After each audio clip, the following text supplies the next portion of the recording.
I raised my daughter with my blood, sweat, and tears. At her wedding, her new father-in-law threw a glass of ice water directly into my face in front of 900 elite guests. The entire ballroom went dead silent. I stood there dripping wet, looked him dead in the eye, and said, "Do you really know who you just insulted?" His smug, arrogant smile vanished. "My name is Gerald Harmon. I am 70 years old, and this is the story of how my only daughter's perfect fairy tale wedding exposed a dark, calculating nightmare I never saw coming." The ice-cold water caught me completely off guard. I never even saw the crystal glass leave his hand. One moment I was threading my way through the packed, dimly lit dance floor, pushing toward a better sightline of my daughter. And then, without any warning, a wall of freezing cold crashed into me and ripped the air straight from my lungs. My eyes blurred as icy streams poured down from my lashes and soaked instantly into the stiff collar of my rented tuxedo, drenching me where I stood. The lively jazz band that had been filling the room with a bright, familiar tune cut off without warning. That final high-pitched saxophone note hung in the air, sharp and graceless, stretched out past the point of comfort, wrapping the whole room in a tension so thick it was genuinely difficult to draw a breath. All 900 of Philadelphia's absolute elite guests turned as one to look in my direction. The massive glittering hall collapsed into a dead, suffocating quiet. You could have heard a single pin drop on that polished marble floor, and every soul in that room would have flinched at the sound. Welcome to His Hidden Revenge. I'm glad you're here with me today. Before we go any further, drop a quick comment and let me know, when someone underestimates you badly, do you correct them right away, or do you let your results do the talking? I genuinely love to hear where you land on that. Now, a quick note, some elements of this story have been shaped for the listening experience, and any resemblance to specific real people or events is entirely coincidental. What matters most is the truth at the heart of it. Standing barely 2 feet in front of me was Clifton Radford, my daughter Claire's brand new father-in-law. The now empty crystal glass was still clutched in his right hand. His face had contorted into something ugly, pure, undisguised contempt. "Watch where you're going, you uncultured mechanic," Clifton snarled, his voice booming out and carrying clearly across a ballroom that had gone completely silent. He jabbed a perfectly manicured finger at my chest. "You just trampled my wife's custom designer gown with those filthy boots. You have no place here. You never did." The whispers erupted instantly, a low sibilant hiss spreading through the crowd like something venomous. I could feel the weight of those judgmental stares, the politicians, the hedge fund managers, the old money socialites scorching into me. They regarded me exactly the way Clifton did, like a stray dog that had somehow pushed through the gates of a royal palace. I did not scream. I did not throw my hands up. I did not lunge back at him in blind rage. I just stood there, an old man who looked like he had wandered into the wrong universe, and I held Clifton Radford's gaze. My hands were thick with the permanent calluses of decades spent doing real work. My shoulders curved slightly inward from years of carrying more than any man should. But my mind was sharper than anyone in that glittering room could have begun to guess. Slowly, deliberately, I reached into my pocket, drew out a plain cotton handkerchief, and quietly wiped the ice water from my face. While I absorbed his public spectacle, a bitter and deeply ironic thought settled over me. If Clifton ever learned the actual truth, his fragile, puffed-up version of reality would crack apart into a million jagged pieces. Standing there in that suffocating silence, I thought about the $500,000 I had anonymously wired to the elite wedding planners just 3 months ago to cover the cost of this exact event. Every imported white peony arranged throughout that room, every drop of vintage champagne sparkling in their crystal glasses, the imported caviar, the renowned jazz band, the rental of this historic Philadelphia estate. I had paid for every last bit of it, every single dime. Why, anonymously? Because my 28-year-old daughter Claire had begged me to. "Dad, please." She had come to me months before, tears gathering in her beautiful eyes. "Garrett's family is very particular. They are Philadelphia high society. They have a reputation to maintain among their circle. If I let them handle the planning and the finances, they'll finally accept me as one of their own. Please, Dad, just let them take the credit. I want this fairy tale to be perfect." I had raised Claire entirely on my own after her mother passed when she was still just a little girl. She was my whole world. I never could refuse her anything, so I became the invisible benefactor. I let the arrogant Radfords pretend they were generously bankrolling the wedding of the decade. I handed them a blank check and gladly stepped aside. I sat quietly at a small table tucked into the far corner of the room, dressed like a poor, retired, blue-collar worker, doing my best not to take up space. They took me for a grease monkey, a charity case given a pity seat out of social obligation. They had absolutely no idea that I was the founder and sole anonymous owner of Harmon Logistics, a global shipping empire I had built from absolute scratch, with nothing but my own two hands. They had no idea my actual net worth exceeded $2 billion. I was the wealthiest man in that room by a margin that would have left them speechless. And yet, here I stood, soaked, publicly humiliated, bearing the full force of Clifton Radford's manufactured aristocratic fury. I waited for the groom to step in. I waited for Garrett, my smooth-talking new son-in-law, to position himself between us, to bring his father down, to defend the man who had raised the woman he supposedly loved. Garrett pushed through the crowd of stunned, murmuring guests and made his way over quickly. But the anger on his face was not aimed at his father. It was aimed at me. Rather than diffusing anything or checking whether I was all right, he grabbed my arm, gripped tight fingers digging hard into my bicep, and shoved me aggressively toward the heavy exit doors. "You are embarrassing, Claire." Garrett hissed the words low, and venomous meant only for me. "You are ruining our perfect night.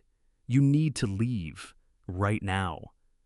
I wrenched my arm free from his grip and turned to find Claire. I needed to see my daughter. I needed her to step forward to say something to stop this madness before it went any further. I found her near the massive 6-tier wedding cake. She was wearing the white silk dress I had quietly paid for. Her face had gone the color of ash, her hands visibly shaking around the stem of her bridal bouquet. Our eyes found each other across the silent, staring crowd. For one agonizing second, I waited for her to push through to me, to shove Garrett aside, to tell all of them they were wrong. Instead, she began to weep, pressed both hands over her mouth, and turned away. She just looked away. My own daughter, the child I had given everything to protect, chose silence while I was discarded like trash.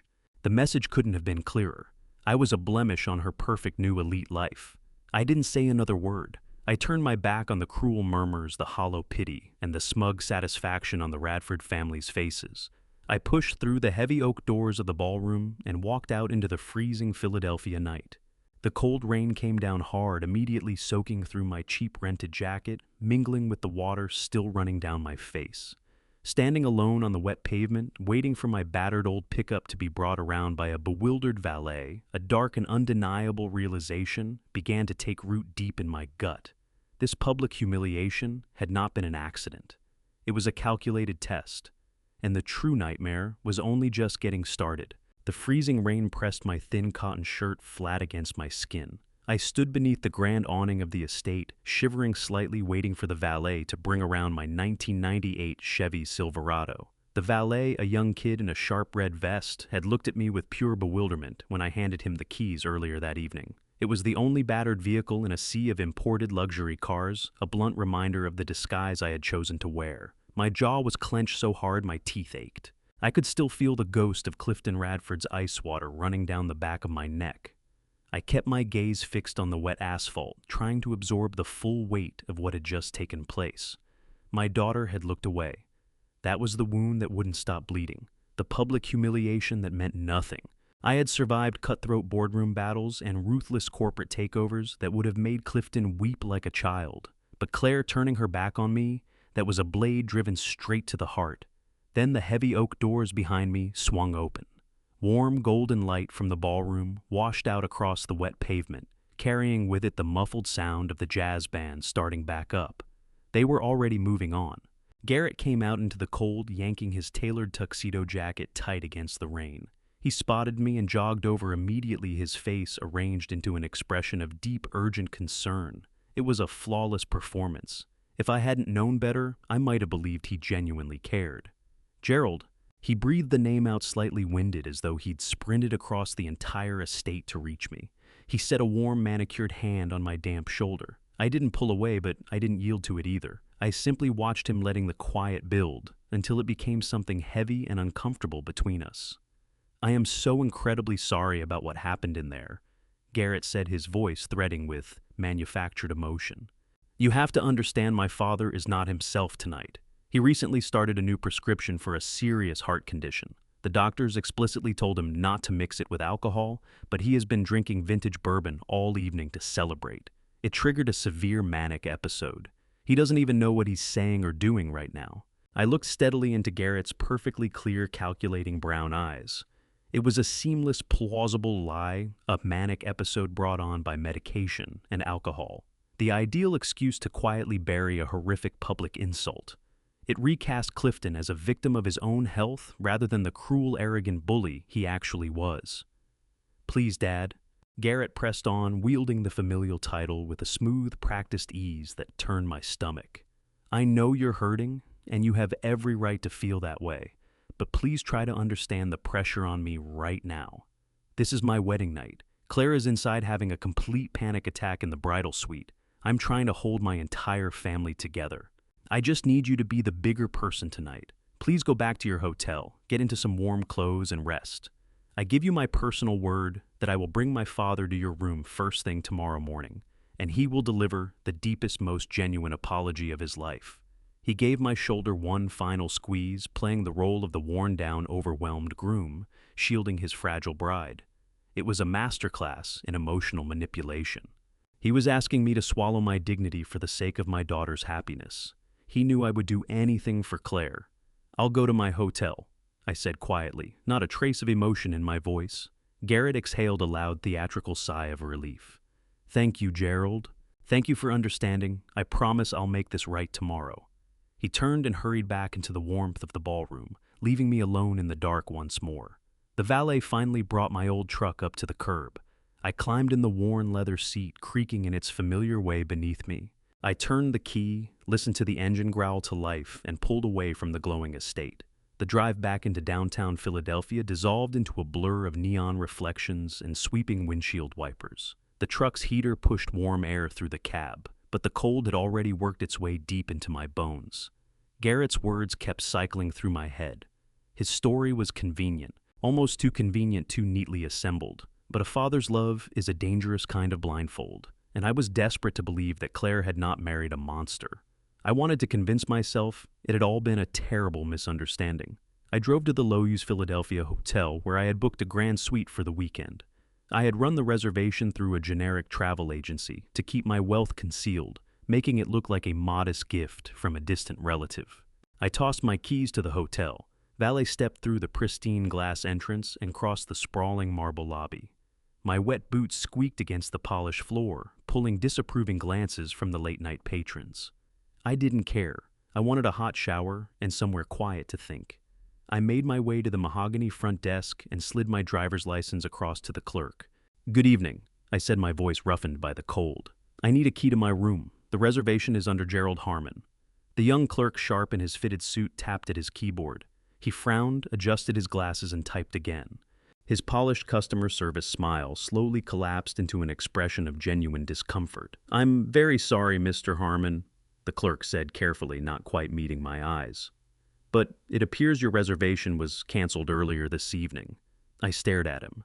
The ambient noise of the lobby seemed to fall away all at once. Canceled. That was impossible.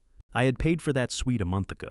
I had checked in the day before. My luggage was sitting upstairs in the room right now. The clerk typed faster, looking increasingly pained.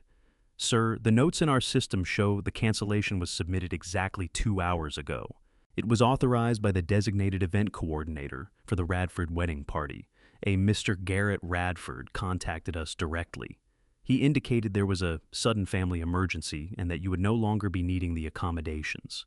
A cold, heavy knot pulled tight somewhere deep in my stomach. Garrett. He had canceled my room. "What about my belongings?" I asked, my voice dropping to a dangerously quiet register. The clerk swallowed. "Mr. Radford arranged for a private courier service to collect your belongings and transfer them. He provided us with a forwarding address. Your bags were sent to a motel near the interstate highway, approximately 20 miles outside the city limits. He indicated he had already spoken with you about the change." I stood completely still at that mahogany desk.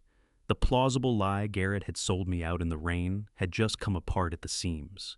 This was no drunken accident, no impulsive moment. It was a cold, deliberate eviction designed to leave me isolated. A sudden, sharp clarity moved through me as the truth settled into my weary bones. My daughter was in serious, immediate danger. The motel near the interstate was every bit as grim as the front desk clerk's careful phrasing had suggested.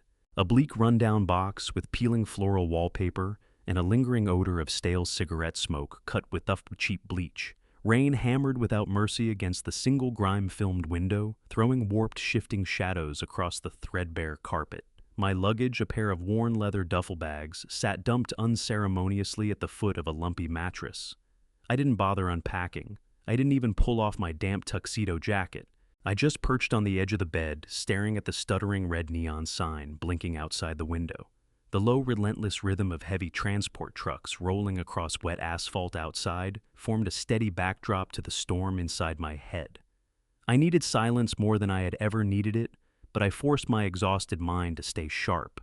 The sheer, calculated cruelty of what had been done began pushing through the initial shock, hardening into something cold and immovable in my chest. Clifton Radford had not simply lost his temper. A man like Clifton, obsessed with his social standing, fiercely protective of his family's image, does not engineer a massive, humiliating public scene at his own son's wedding without a very specific and deliberate reason. Garrett canceling my hotel room was not the act of a rattled groom trying to hold things together. It was a surgical strike. They wanted me removed. They wanted me isolated, pushed to the outer edge where I could not interfere. But why? My mind, honed over decades of ruthless corporate warfare, began turning the question over methodically. I closed my eyes and let my instincts take over. I started working back through Garrett's behavior across the last 6 months. When he first came into Claire's life, he was the picture of the devoted, attentive gentleman. He showed up with expensive bottles of whiskey I pretended to be impressed by, and he always made a point of asking for my fatherly opinion. But looking back now, I could trace the subtle, corrosive shifts.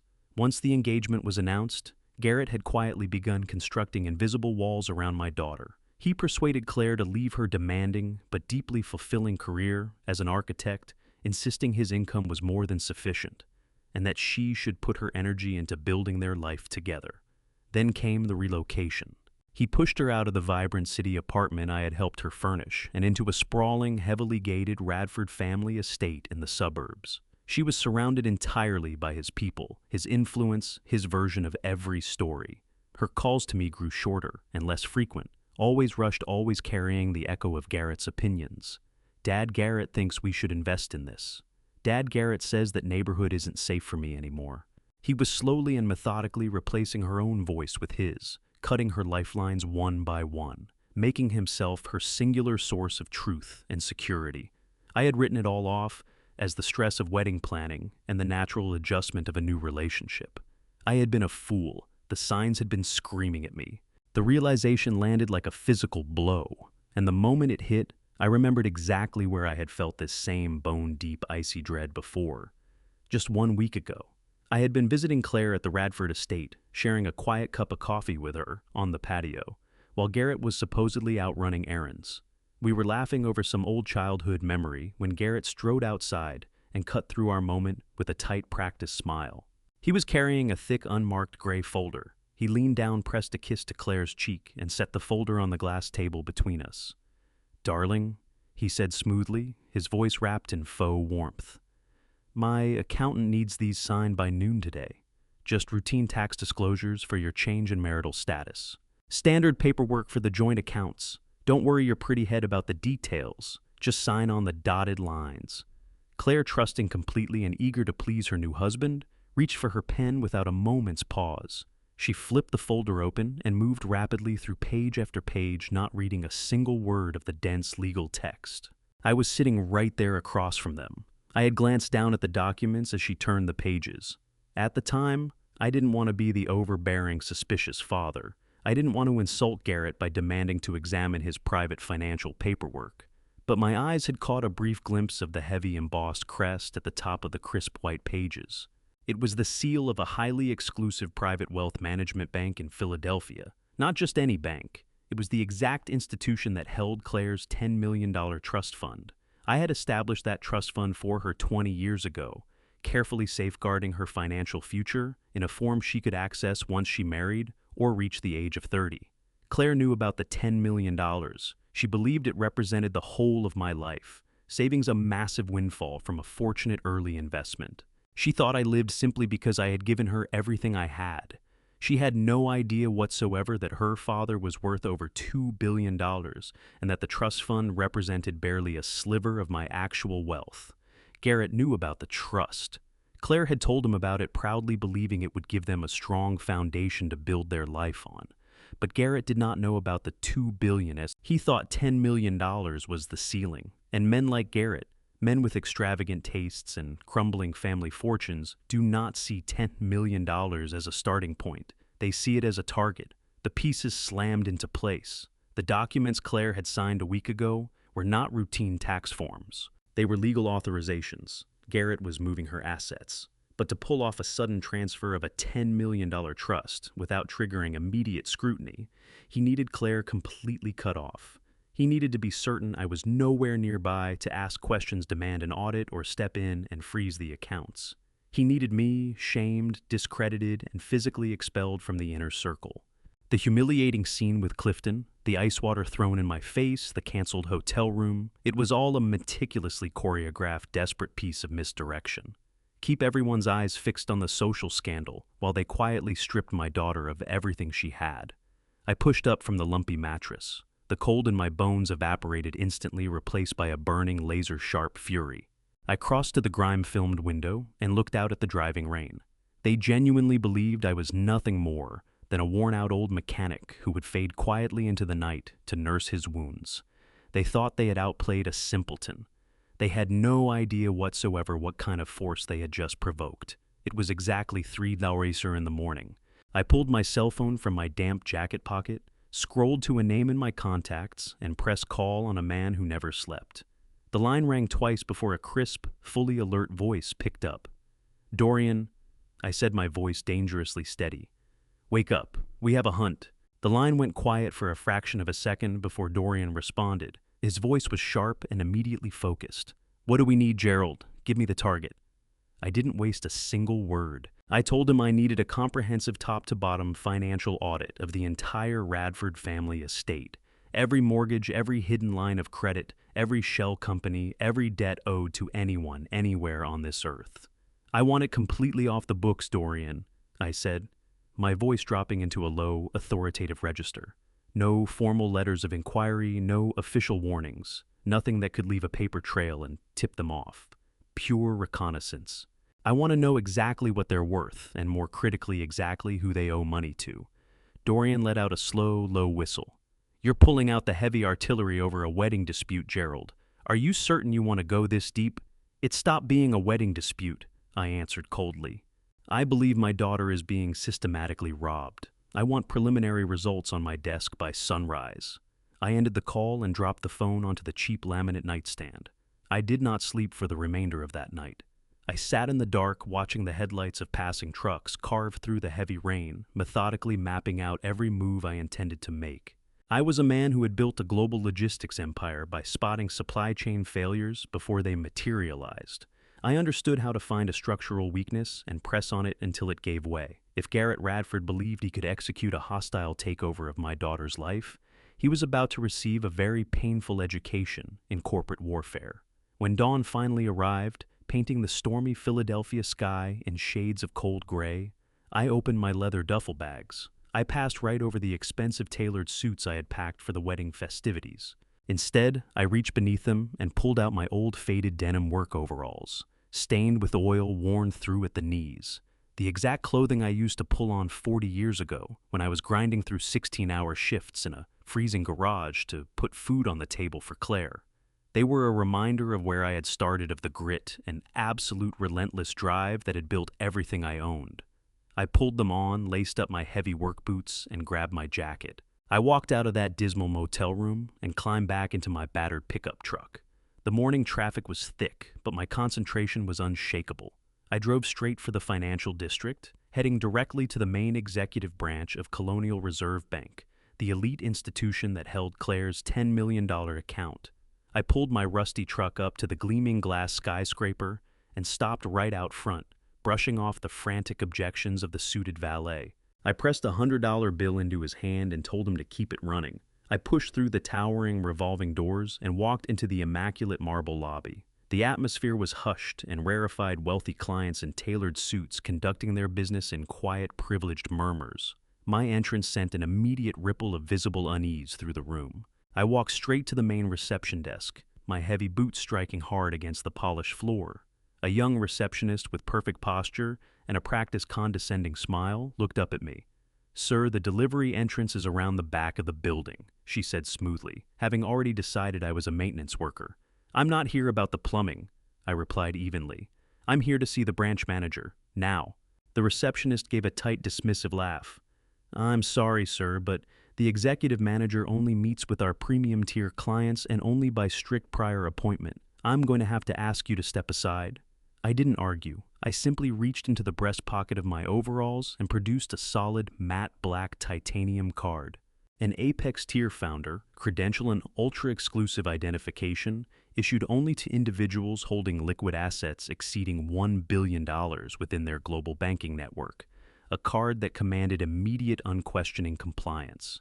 I set it down gently on the polished marble counter. The receptionist glanced at it. Her condescending smile disappeared in an instant. Every trace of color left her face as she recognized the rare insignia. Her hands began to visibly tremble as she lifted her desk phone. "Right away, Mr. Harmon," she stammered, her voice barely holding together. "I'll have him down here immediately." Barely 2 minutes later, the branch manager came very nearly sprinting across the lobby. A man in a gray suit dabbing sweat from his forehead with a handkerchief. He looked absolutely terrified. "Mr. Harmon?" he breathed, still catching his breath. "It is an absolute honor to have you in our branch. Please come with me to the executive suite. Whatever you need, consider it done." He ushered me swiftly past the staring clients and the stunned receptionist, leading me into a private, soundproofed office with a sweeping view of the Philadelphia skyline. He locked the door firmly behind us and gestured toward a plush leather chair. I did not sit. I stood over his large mahogany desk. 2 weeks ago, I said, skipping any pleasantries, my daughter Claire Harmon signed a document processed through this branch. Her new husband, Garrett Radford, facilitated it. He told her it was a routine tax disclosure related to her trust fund and her change in marital status. I want to see exactly what she signed. The manager swallowed hard, moving quickly through his terminal. "Yes, sir. Of course. We processed a document for Miss Harmon last week. Let me pull up the digitized file." He turned his monitor to face me so I could see the high-resolution scan of the document. I leaned in, my eyes moving across the dense legal language. My heart turned to ice. It was not a simple tax disclosure form. The manager blotted his brow again, visibly sensing the shift in the room's atmosphere. "Sir, the document she signed was a comprehensive irrevocable power of attorney. It granted Mr. Garrett Radford absolute control over the full $10 million trust fund. He now holds the complete legal authority to liquidate, transfer, or manage those assets entirely without her consent." The full, sickening architecture of Garrett's scheme came crashing down on me. He had weaponized her blind trust to execute a flawless financial ambush. The wedding had never been anything more than the mechanism to gain access. "Tell me you haven't processed any major transactions on that account." I said, my voice cold enough to drop the temperature of the room. The manager's hands shook badly over his keyboard as he brought up the transaction ledger. He looked up at me, eyes wide with undisguised panic. "Mr. Harmon?" he whispered, his voice fracturing. "Mr. Radford submitted an urgent authorization late last night. He requested a total expedited wire transfer of the full $10 million. The funds are scheduled to move to an untraceable offshore account in the Cayman Islands. The wire is legally set to clear our clearinghouse at exactly 9 Surzar this morning." I looked at the large silver clock ticking quietly on the office wall. It was exactly 8:45 in the morning. I held my gaze on that silver clock as the second hand swept forward through the suffocating quiet of the executive suite. Exactly 8:45, 15 minutes before $10 million of my daughter's future disappeared into an offshore void. The bank manager sat frozen behind his mahogany desk, waiting for my instruction. I did not panic. When you have spent decades constructing a global logistics empire, you learn early that panic is a luxury no one can afford. I leaned across his desk and planted both calloused hands flat on the polished surface. "Cancel the wire transfer." I I said, my tone low and absolute. Freeze the entire account. Immediately. The manager swallowed hard, his eyes jumping frantically between my face and his monitor. Mr. Harmon? He stammered, hands hovering over the keyboard.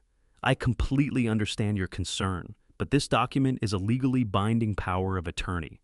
If I freeze a $10 million trust without a direct court order, Mr. Radford could sue this institution for breach of fiduciary duty. He could have my job. I fixed him with a stare cold enough to frost the air between us. I am the original grantor of that trust, I said quietly. And as the founder holding an Apex tier credential, I am personally directing you to enact an emergency security freeze on the grounds of suspected criminal fraud. If you allow that wire transfer to go through today, my legal team will dismantle this branch by sunset. I will personally ensure you never work in the financial sector again. Freeze the account now. The manager nodded rapidly, a bead of sweat tracking down the side of his face. He turned back to his terminal and typed with furious, desperate speed. The sharp clatter of his keyboard filled the room as the clock ticked toward 9. I watched the screen. Security overrides engaged. Red warning banners strobed across his display. Finally, he struck the enter key one last time and exhaled a shaky breath. "It is done, sir," he whispered. "The offshore transfer has been aborted. The trust fund is now under a hard administrative lock. No funds can move without your physical presence and biometric authorization." I gave a slow nod. "Thank you," I said evenly. "You just saved your own career." Before the manager could begin another round of nervous apologies, my cell phone started vibrating against my chest pocket. I drew it out and saw Dorian's name on the screen. The audit results had arrived. I turned from the desk and moved to the window, looking out over the gray, rain-soaked streets of Philadelphia below. I answered, keeping my voice low. "Dorian, tell me you have something." "I have everything, Gerald." Dorian's voice was precise, professional, and completely stripped of emotion. "And it is far worse than we expected. You were right to order the stealth audit.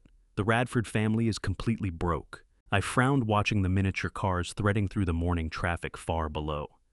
"Define broke," I said. "I need the exact numbers." "They are insolvent," Dorian stated flatly. "Every bit of the aristocratic image they project to Philadelphia, high society, is a carefully constructed illusion. The ancestral mansion is heavily mortgaged. The luxury cars are all leased.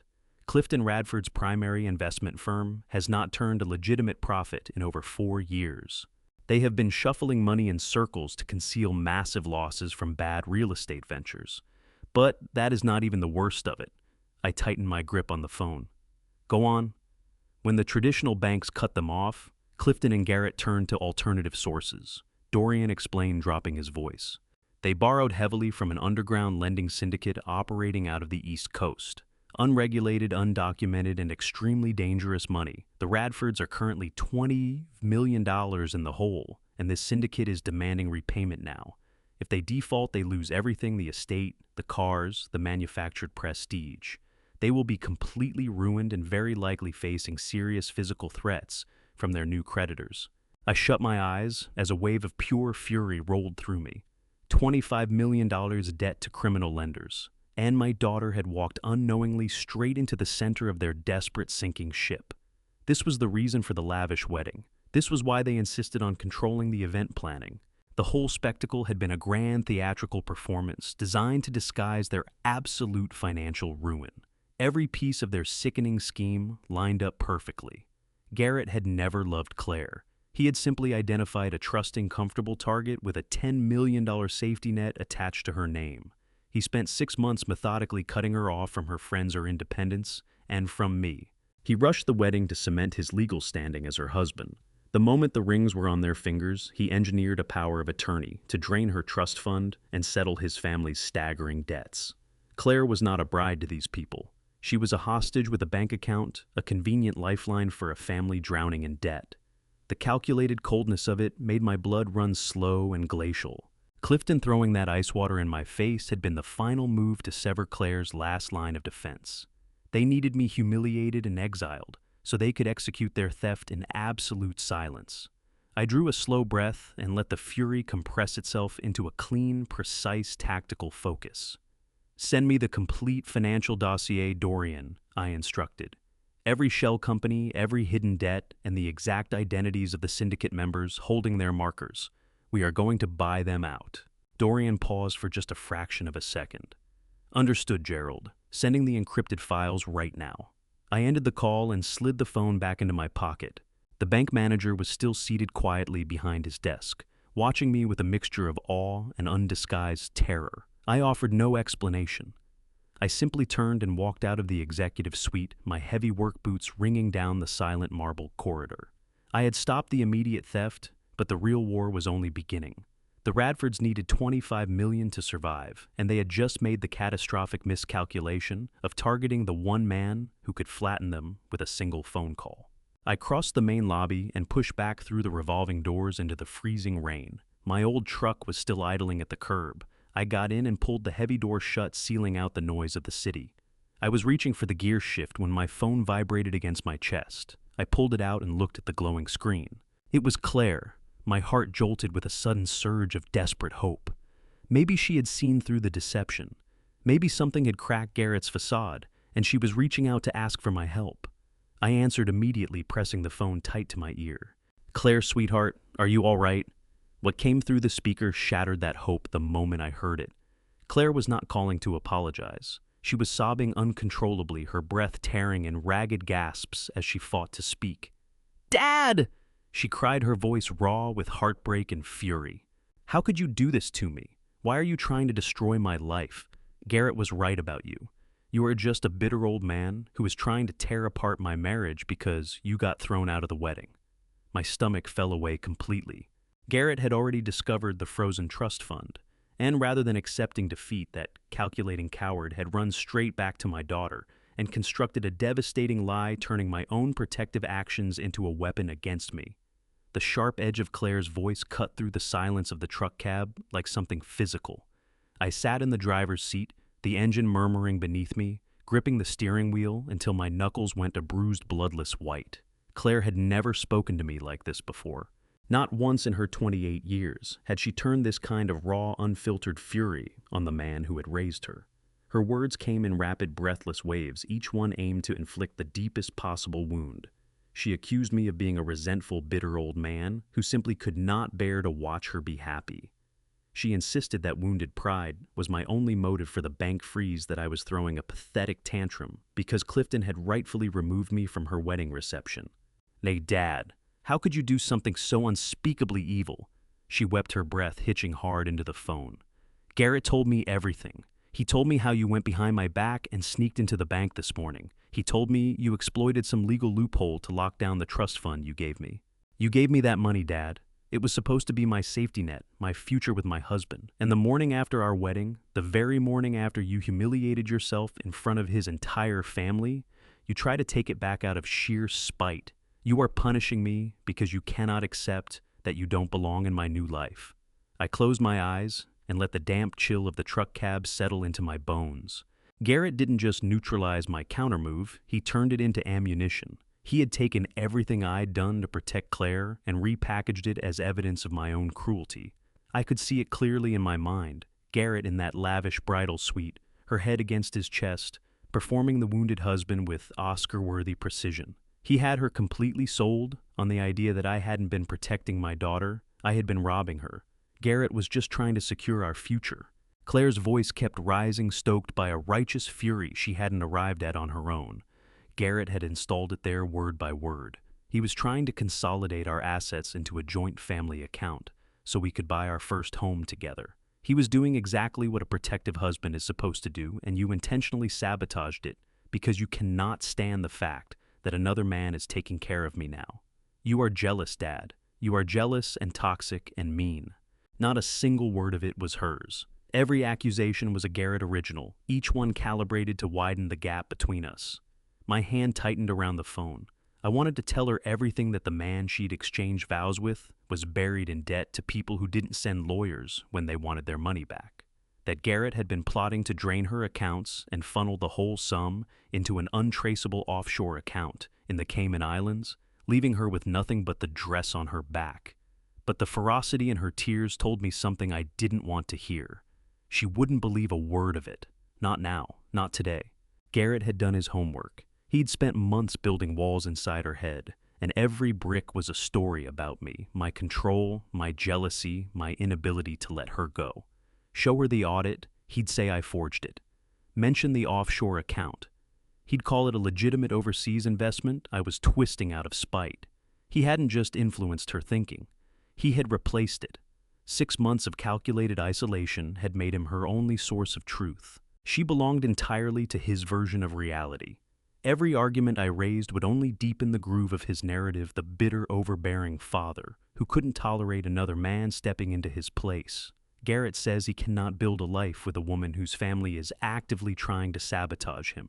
Claire sobbed, and those words hit like a sledgehammer. He told me that if I do not fix this, if I do not force you to release the funds by noon today, he is going to file for an annulment. He says he will divorce me. Dad, the man I love, is going to leave me because you are a toxic, controlling old man who cannot let go. If you do not unlock my account right now, I will never speak to you again. I will completely cut you out of my life. You will be dead to me. Those words settled into the silence of the cab, like stones dropping into still water. Garrett had escalated to the cruelest possible weapon, her love for him weaponized and pointed directly at me. The $10 million was the ransom. Her marriage was the hostage, and he had maneuvered Claire into being the one who delivered the ultimatum, surgical, savage, and ultimately it wasn't going to work. What I understood in that gutting moment was, this sometimes loving your child means becoming the villain in her story for a while. Words weren't going to reach her. Logic wasn't going to penetrate what Garrett had built. No amount of pleading on my end would crack the spell he'd cast. The only thing that could open her eyes was watching his world come apart at the seams, seeing for herself that I hadn't been tearing something down. I'd been trying to get her out before the whole structure collapsed on top of her. So I let her keep hating me. I buried the father in me, the part that wanted to say, "Darling, listen please." And I went somewhere colder, somewhere clinical. "I am sorry you feel that way, Claire," I said, and my voice carried nothing. No grief, no anger, no desperation. Just empty executive flatness. The silence that followed was immediate and profound. She'd been bracing for a fight, for the raw, cracking voice of a man losing his daughter. She'd expected me to break. What she heard instead was a boardroom door closing. "Wait, what?" Claire stammered, thrown off completely, her fury derailed by sheer disbelief. "Dad, did you hear what I just said? Garrett is going to leave me. You have to undo the bank freeze. You have to fix this right now. I have made my business decision regarding the trust." I said it without a tremor. "The funds will remain locked. Goodbye, Claire." My thumb found the red button. The line went dead. I set the phone down on the passenger seat, both hands on the wheel, and gave myself exactly 10 seconds. 10 seconds to sit inside the full weight of what I'd just chosen. I had shoved my only child away with both hands. I'd let her walk away believing the worst about me, and I had done it on purpose. But it was the only lever left, the only way to keep the money safe and back Garrett Radford into a corner with no exit. Time was working against him now. I started the engine and pulled out, driving directly to Harmon Logistics, without stopping, straight past the lobby and up the private elevator to my suite. Dorian was already at the mahogany table, financial files spread out across every inch of it. I looked over the documents without sitting down. Then I turned to him. "They want to play Wall Street. Fine. Buy their debt. All of it." The words dropped into the room and hung there. Dorian's expression didn't shift. He gave a single nod and went to work, his fingers moving across the encrypted tablet without hesitation. Acquiring underground syndicate debt wasn't something out of any conventional playbook, but Harmon Logistics hadn't built its reputation by coloring inside the lines. The capital was there. The connections were there. The operational ruthlessness to close the deal quietly well before day's end, that was there too.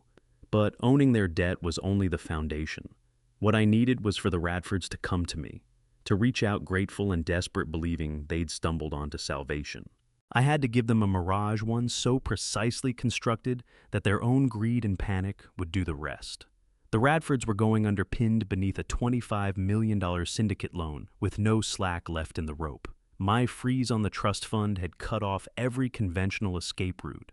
These were people who traded in perception, for whom public disgrace was the one fate worse than ruin. I was certain that Clifton and Garrett were burning every contact they had, hunting for clean money to plug the hole before it swallowed them. So we built them exactly the door they were looking for. Dorian and I spent the next 48 hours engineering a company from nothing. We called it Apex Global, on paper a discreet private equity firm operating out of Luxembourg, with a specialty in distressed asset acquisitions. We layered it properly offshore, holding accounts airtight non-disclosure agreements, a digitally fabricated corporate history that would hold up to routine scrutiny. It was a ghost ship built to one specification: draw the Radfords in and let them sail right onto the rocks.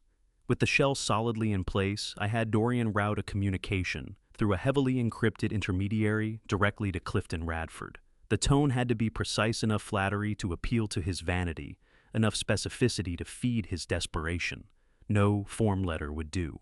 What we sent was a highly confidential, remarkably specific letter of intent. Apex Global was declaring bold acquisition interest in the full Radford family real estate portfolio. We positioned it as a major continental expansion play, framing their historic properties as the crown jewels of a luxury redevelopment strategy. We celebrated Clifton's standing in the Philadelphia market, letting him drink in the image of himself as a legend worth pursuing. Then came the number, $30 million. Exactly. That figure was no accident. It was a scalpel, enough to retire the $25 million syndicate debt, with room left over a $5 million buffer to keep their chandeliers lit and their pretenses intact. An offer that seemed to any man drowning in that particular depth of debt less like a transaction and more like a miracle. I knew precisely what Clifton's instinct would be. When a man is going under and something solid appears within arm's reach, he doesn't stop to inspect it. He lunges. I settled in at my desk, eyes on the gray skyline, and waited. Less than 3 hours after Dorian sent the encrypted letter of intent, my private terminal lit up with an incoming message. Clifton Radford had gone around his own legal counsel entirely and replied straight to the Apex Global intermediary.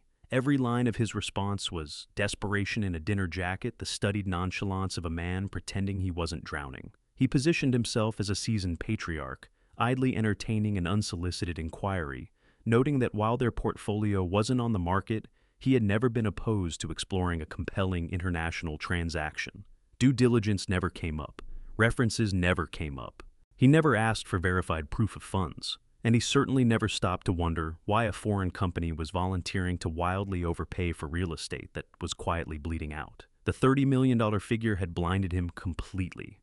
It was the precise number that stood between the Radfords and total annihilation. Clifton jumped at our confidentiality terms without a moment's hesitation and pushed hard for an in-person meeting at the earliest possible opportunity. Dorian played the part of the elusive foreign broker, with expert patience, letting their anxiety cook for a full day of deliberate silence before we agreed to sit down face to face. The meeting was set for Friday afternoon in a private high-security penthouse suite at the Rittenhouse Hotel Neutral Ground, picked specifically to give Clifton and Garrett the sensation that they still had some grip on their disintegrating future. Friday came in dark and heavy, a thick ceiling of clouds sitting low over Philadelphia and threatening rain. Dorian pressed without mercy, demanding the exact figure of their exposure and asking point blank why Apex Global should insert itself into a mob-adjacent catastrophe. Garrett, fighting to salvage the deal and reassert himself as someone worth doing business with, seized control of the narrative. He conceded a temporary cash flow disruption, rebranding the $25 million syndicate debt as a minor manageable hiccup within an otherwise shrewd investment strategy. He tried to project the cold assurance of a man who operated at this level all the time, telling Dorian the Radfords had both the nerve and the resources to honor every obligation. Then, to reinforce the point, to show the man from Luxembourg that they had real teeth, Clifton rejoined the conversation with a smug, wheezing laugh. He wanted to demonstrate they weren't squeamish about hardball. So, he told a story. He recounted with obvious relish the events of the wedding night. I sat motionless in the freezing van, jaw clenched as Clifton cheerfully described hurling a glass of ice water straight into his new daughter-in-law's father's face in front of 900 of Philadelphia's absolute elite guests. He laughed that grating self-satisfied wheeze and called me a pathetic, uncultured grease monkey who didn't know his place. The idiot actually apologized before he left. Clifton sneered, his voice thick with contempt. He just stood there dripping wet and took it like a beaten dog. That is how we handle weak people who step into our world. We crush them and discard them. Their laughter churned my stomach, but Dorian didn't give it a second's oxygen. He cut straight through the posturing and steered the conversation toward the kill shot. He said that a willingness to humiliate a blue-collar worker wasn't collateral for a $30 million bailout. He wanted hard guarantees, and he wanted them now. If the real estate transfer hit any legal turbulence, what other liquid assets were backing the bridge loan? Garrett, hungry to prove his value, and locked down the money, cracked open his darkest secret, right there at the table. He leaned in, voice dropping to a conspiratorial murmur, with no idea whatsoever that he was speaking straight into my ear. He told Dorian he had full uncontested access to his new wife's $10 million trust fund. Dorian pushed back, questioned the legality of seizing assets that belong separately to a spouse. Garrett answered with a low, quiet laugh that sent ice through my blood. He told Dorian his new wife was trusting to a fault and had been kept completely cut off from outside influence. She had already signed a sweeping power of attorney, he explained without reading a single line of it. And then Garrett laid out the true shape of what he had been building all along. He bragged that the trust fund was only the beginning. What you are about to hear is the moment everything hidden finally comes into the light, and the cost of that truth is heavier than anything I anticipated. Before we get there, tell me this. If you discovered that someone you loved and protected had been quietly working against you the entire time, would you confront them face to face or build your case in silence first? He laid out his plan with obvious pride, a deliberate scheme to heavily medicate Claire, systematically gaslight her into a severe emotional collapse, and eventually petition the courts for full legal conservatorship over every aspect of her life. Garrett described it all with the cold, detached precision of a man reciting a business process. He boasted that within 6 months, he would have her ruled completely emotionally unstable and incapable of managing her own affairs. He assured Dorian that no interference from her family would ever materialize. Her father is a broken-down, stupid mechanic, Garrett sneered confidently into the hidden microphone. He lives in a pathetic little house and barely scrapes by on a pension. Even if the old fool suspects anything, he is far too poor and ignorant to afford a lawyer to fight us in probate court. We will have total control over her mind, her body, and every single dime she owns. I sat alone in the dark surveillance van, the pouring rain hammering relentlessly against the metal roof above me. I had both hands locked around the leather steering wheel, squeezing until my knuckles went bone white. The full sickening weight of Garrett's true intentions settled onto my chest like a slab of poured concrete. I had walked into this thinking it was a hostile financial grab. I had assumed these were simply greedy fraudsters trying to loot a $10 million trust fund and clear their debts. But what was coming through my headphones was something far darker than theft. This was something else entirely. It was the cold, calculated, methodical destruction of my only daughter's mind. Their plan was to shatter her completely, and discard what was left. I reached up slowly and pulled the headphones from my ears, Garrett's laughter dissolving into the quiet hum of the equipment around me. The chess match, the financial maneuvering, the frozen accounts, the phantom company, all of it was finished now. Up in the penthouse suite, a thick, uneasy silence had filled the room. Dorian, playing his role without a single crack in his composure, pressed his fingertips together and fixed Garrett with a blank, evaluating stare. He offered no immediate reaction to the monstrous admission about Claire's trust fund, simply held the silence, performing the cold calculus of a man, assessing whether this constituted viable collateral. Clifton Radford sat back, looking self-satisfied, apparently blind to the kind of creature he had spent decades cultivating. The negotiation was approaching its final turn when a sharp, sudden ring broke the quiet. Garrett's phone. He drew it from his jacket pocket and glanced at the screen. Something shifted in him, a quick, involuntary flicker beneath the polished surface, a flash of genuine alarm cutting through the arrogance. He silenced the ringer and offered Dorian a tight, practiced smile. "Excuse me for just one moment, gentlemen," Garrett said, rising smoothly from the leather chair. "It is an urgent matter regarding the wedding venue logistics. I need to take this outside." He moved quickly toward the balcony, drew back the heavy glass door, and sealed it behind him.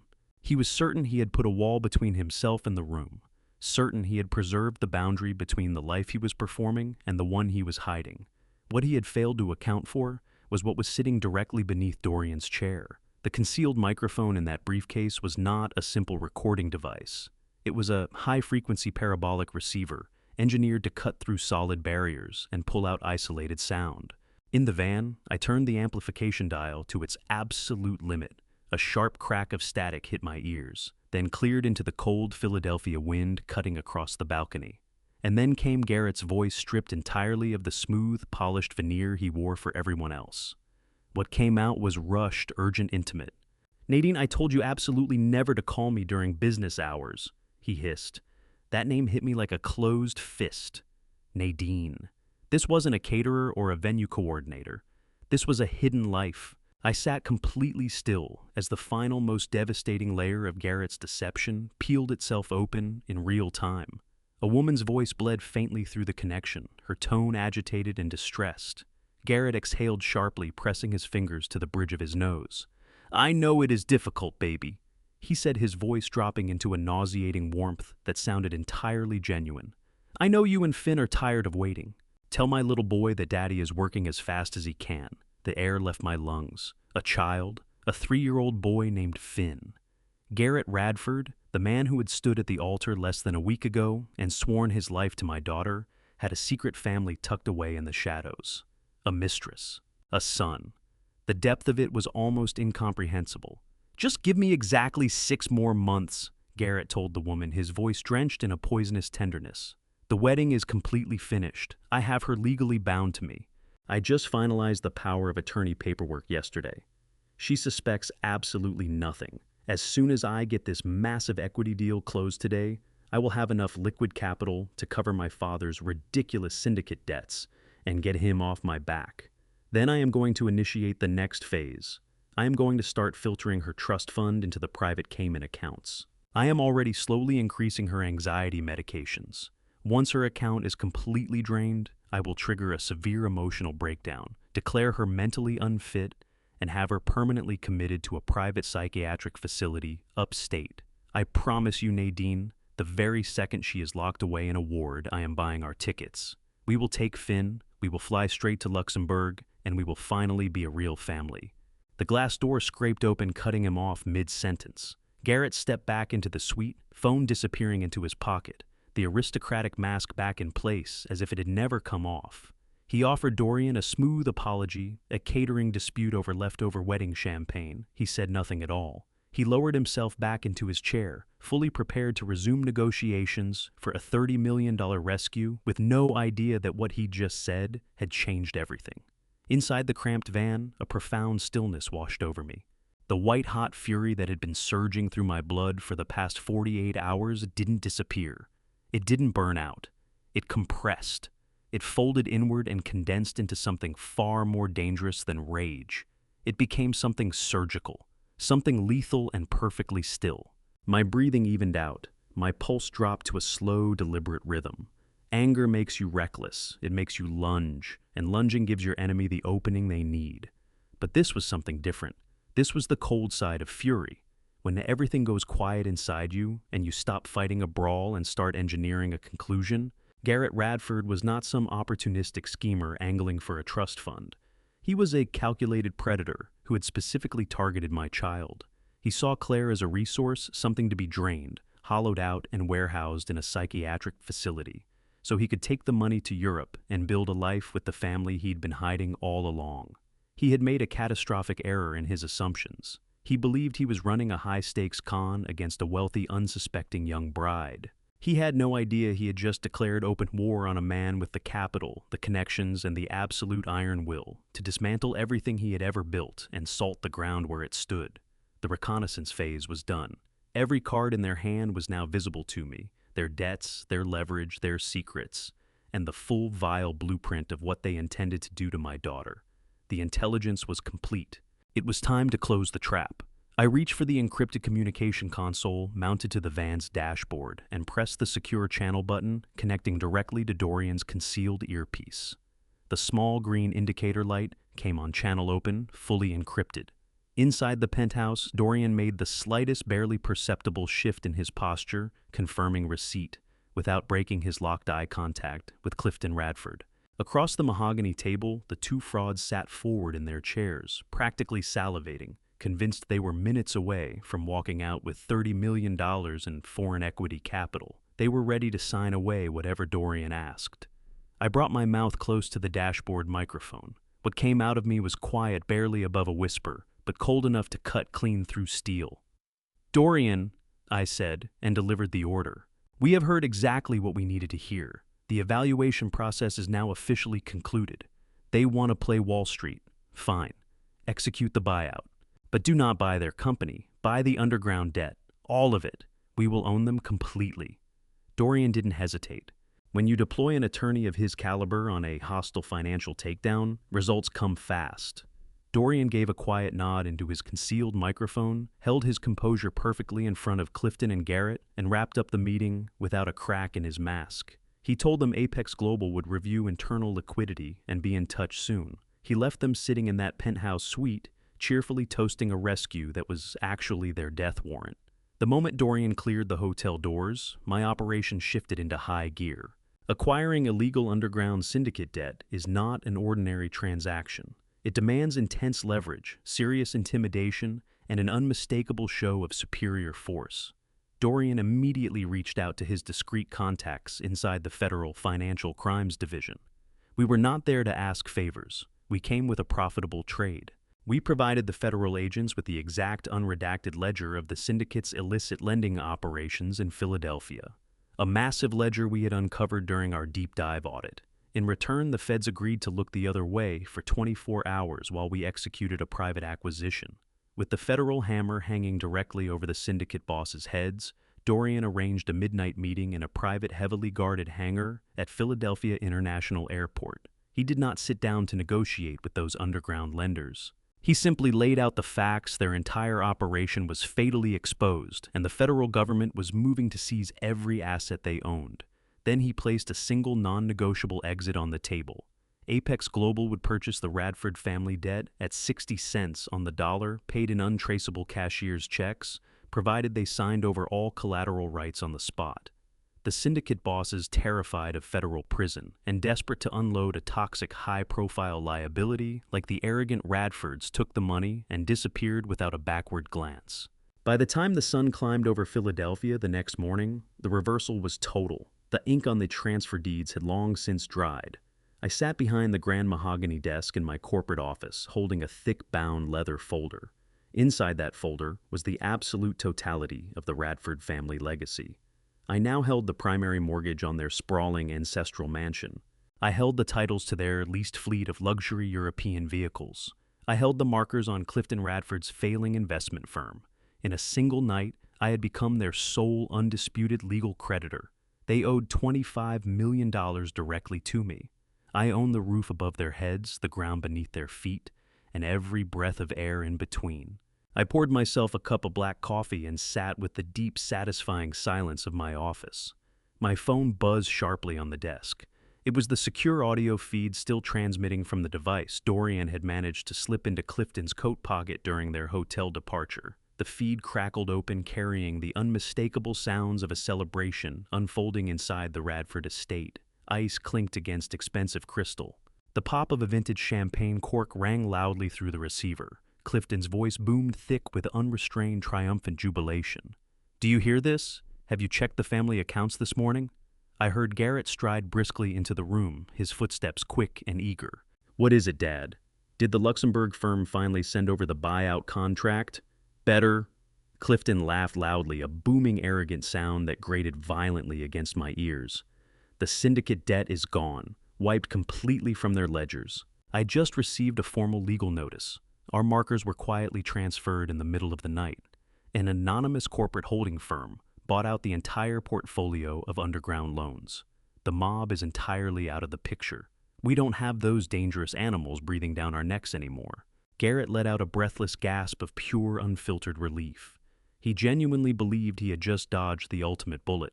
A corporate holding firm. That means we're dealing with legitimate bankers now, not thugs swinging baseball bats. Bankers who operate on standard corporate timelines and follow proper legal procedures. Dad, this is an absolute miracle. It gives us all the breathing room we desperately need. I have Claire completely under my control. The power of attorney is fully active. Within a few short weeks, I'll have her entire trust fund fully liquidated, and we can settle with this faceless corporation at our own pace. We are saved. We are untouchable. I listened as they blindly congratulated themselves, completely unaware of the lethal trap closing tightly around their ankles. They thought they had swapped a dangerous predator for a slow, bureaucratic banking institution. They believed they had purchased the luxury of time. They had absolutely no idea that the faceless corporation they were raising their glasses to was controlled by the very man they had publicly humiliated and cast out into the freezing rain just days before. They had no idea I was not a sluggish bank. I was a furious father fighting for his daughter's life, and I was going to tear their empire down to bare studs. Their delusion peaked by the end of the week, drunk on their perceived victory and eager to parade their untouchable wealth before Philadelphia high society. Clifton and Garrett decided to throw a massive event. They called it a post-wedding celebration, a grand gala at the estate designed to welcome Claire into the family and cement their aristocratic standing. In reality, it was a debt-free party, a lavish spectacle of towering arrogance financed by credit they no longer actually held. They hired the same expensive caterers. They booked the same classical piano trio. They ordered crates of imported caviar and towering floral arrangements. They were spending money with the reckless abandon of men who genuinely believed they had cheated death. On a quiet Tuesday afternoon, I was at the kitchen table of my modest suburban home, reviewing the final foreclosure documents Dorian had drafted. The sharp snap of the mail slot on my front door cut through the silence. I walked into the hallway and lifted a small stack of envelopes from the floor. Among the routine utility bills and neighborhood flyers sat a thick, heavy envelope made of premium ivory cardstock. My name, Gerald Harmon, was written across the front in sweeping golden calligraphy. I opened it with a silver letter opener and drew out the formal invitation. It was a request for my presence at the Radford estate for a grand gala celebration. It was without question a colossal clerical mistake. In their frantic, arrogant scramble to organize this elaborate affair, they must have handed their wedding planner the master guest list from the week before. They had accidentally summoned the grease monkey they had so proudly thrown out. They had carelessly invited the very man they were actively plotting to destroy. I stood in my quiet hallway, staring at the golden letters glinting off the expensive paper. I could vividly picture Garrett murmuring dark promises to his mistress. I could vividly picture Clifton laughing about the ice water.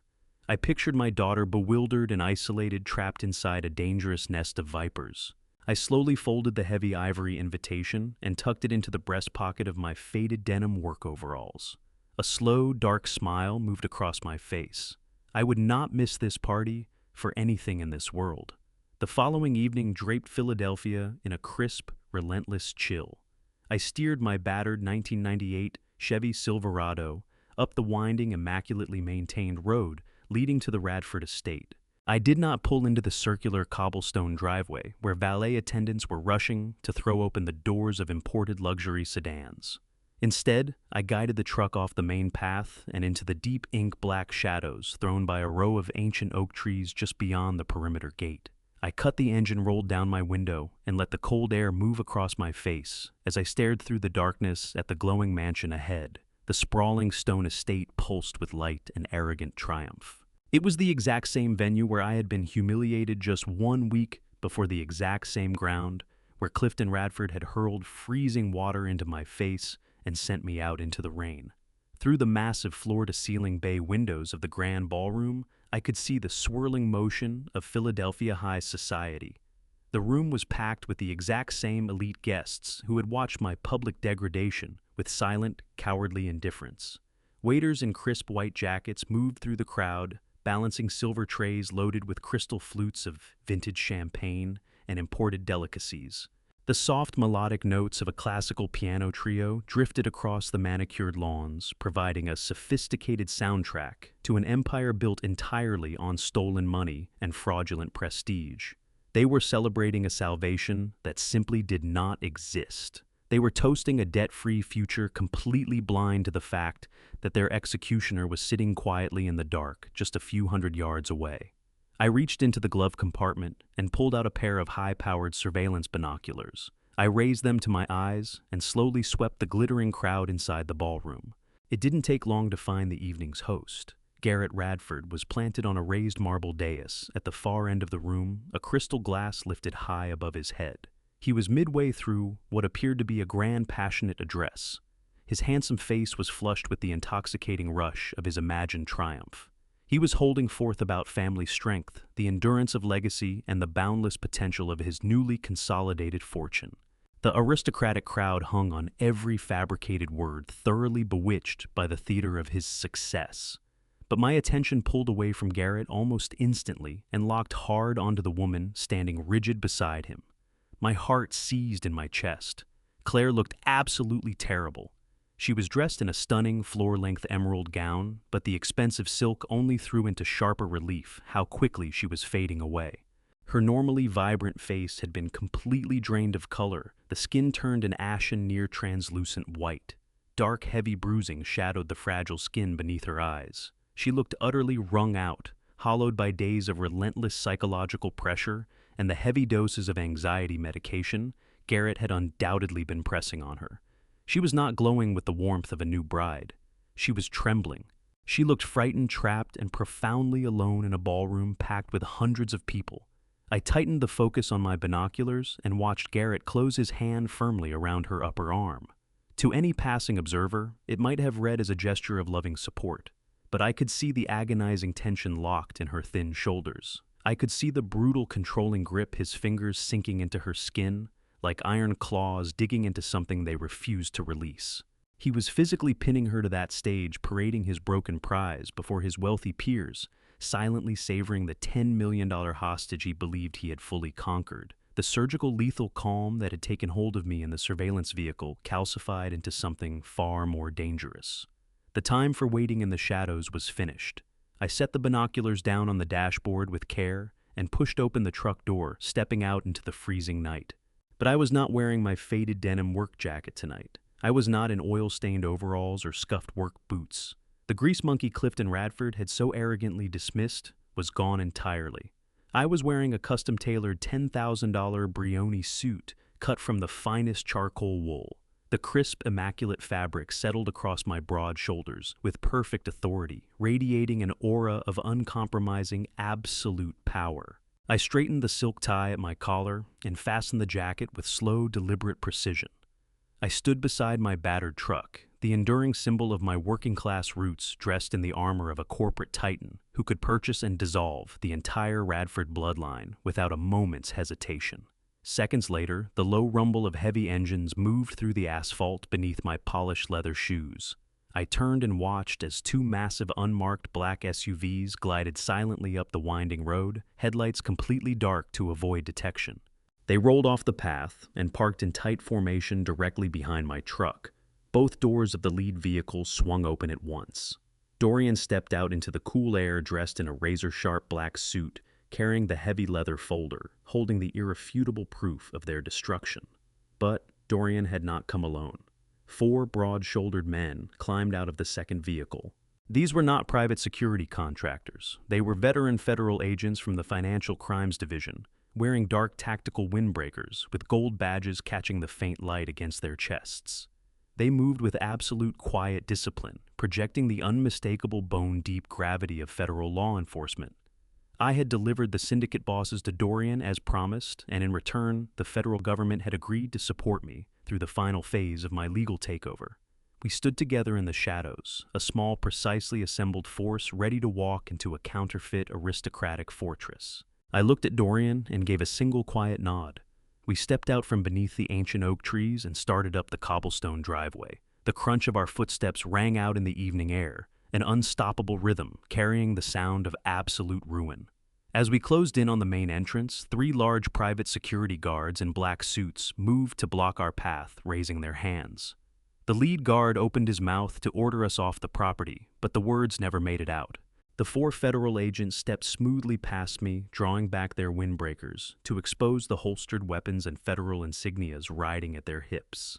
The security guards went completely still, every ounce of aggressive posturing drained out of them, replaced by raw, staggering fear. They dropped their hands and backed away, ceding the entrance without another word. I didn't even spare them a glance as I walked through.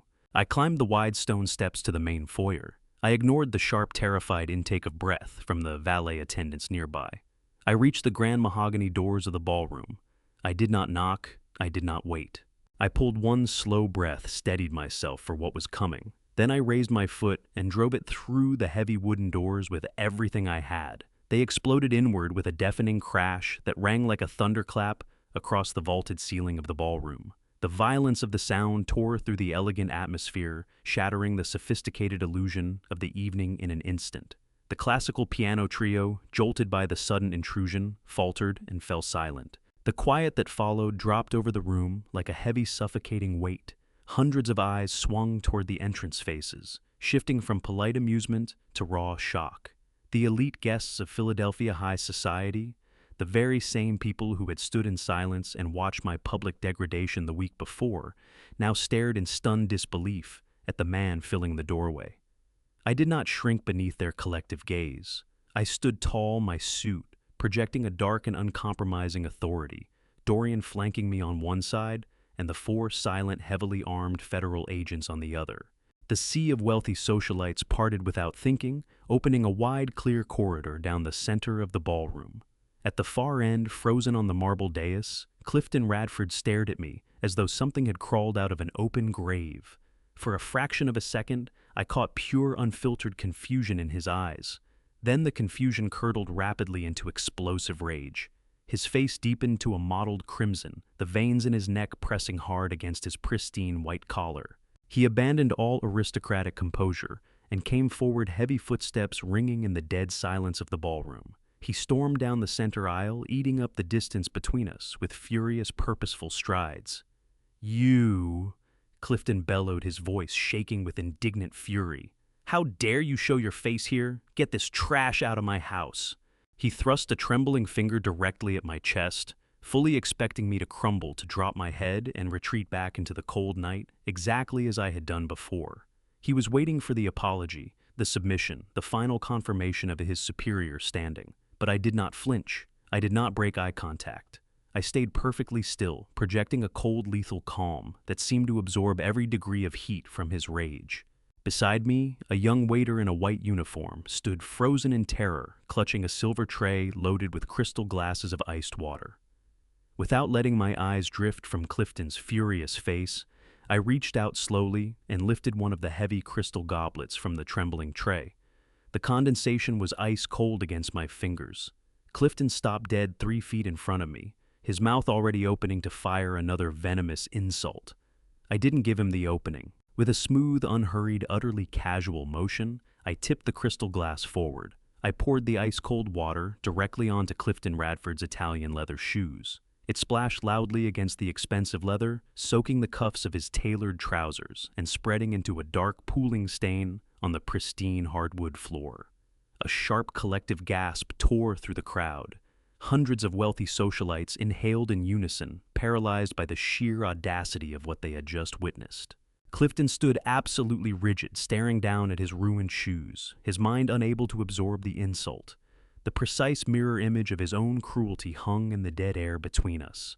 I had taken his signature act of humiliation and sent it back with total chilling indifference.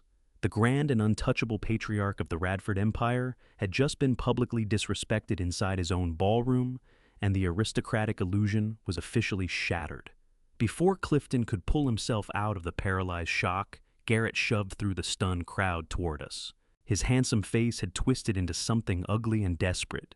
He had spent the whole evening playing the role of a prince, crowing about his newly minted wealth and the legacy he claimed to have secured. And now that perfect story was hemorrhaging out onto the ballroom floor.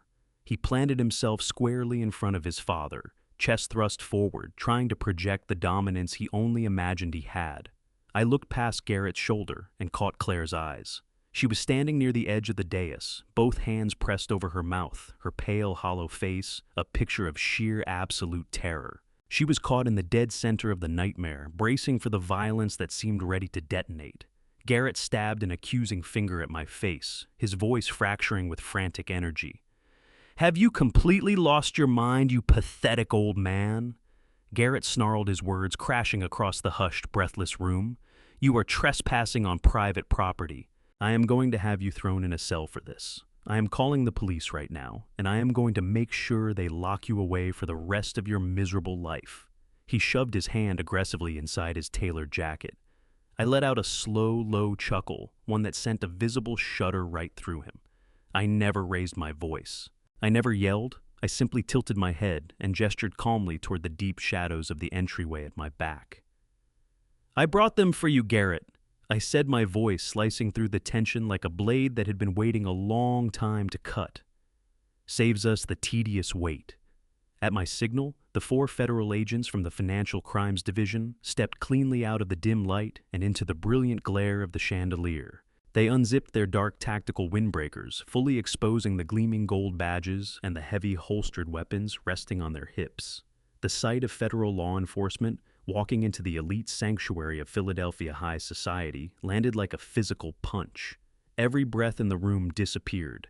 The arrogant fury draining so rapidly from Garrett's flushed face was an absolutely breathtaking portrait of raw, unfiltered human terror. His eyes blew wide into panicked circles, his skin going an unnatural chalky white as the full reality of his criminal exposure slammed into him. He slowly let his trembling hand fall away from his jacket, every muscle in his body locked up by the sudden presence of the agents. I did not pause to enjoy his fear. I stepped past the completely frozen, trembling figures of Clifton and Garrett, moving with slow and methodical precision toward the massive, ornate dining table at the center of the ballroom. The table was draped in heavy white silk and loaded with silver platters of untouched caviar. Dorian walked silently and perfectly at my right side, anticipating every single calculated move I made. He flipped open his sleek black briefcase and handed me the thick red legal folder, holding the full and total destruction of the Radford family.